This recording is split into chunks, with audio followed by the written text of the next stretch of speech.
the SADC industrialization iriitika munyika yedu yeZimbabwe kuchizovhurwa hombe manje. Nodako kuti takuchiona kuti aiwa maybe vatungamiri vedu venyika vanenge vasingadi kuti dzimwe nyika dzizive kuti munyika maservices akadhakwa kana kuti zvinhu hazvizofamba mushe.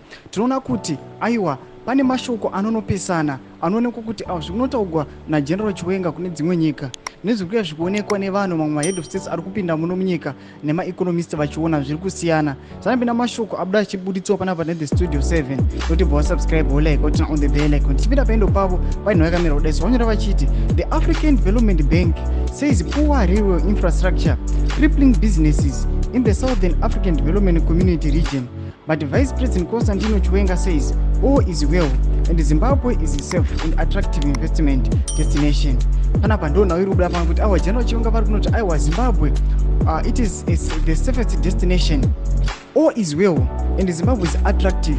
Naudze matransport ease of movement naudze marailway nemainfrastructure vari kuti awa zvakanakisa kwazvo. But tiri kuona kuti panapa the African Development Bank iri kuita mashoko ekuti aiwa infrastructure iri kukripla mabusinesses munyika yeZimbabwe nemusouthern Africa. Ndopa tiri kuona kuti aiwa pakuonekwa kuti pathis industrialization week vari kushaya maideas vachiona kuti aiwa zviri viable tingashaya maideas api kuti nyika dziri southern Africa ebudirire. Vari kuona zviri kusiyana zvinhu zvinouya zvichitaurwa nevakuru nezvinhu zviri kuonekwa paground. Tudze mafungiro enyu muri kudii pamusoro pechitiko ichi. Pinai comment section medu musangano subscribe like chinotina on the bell icon.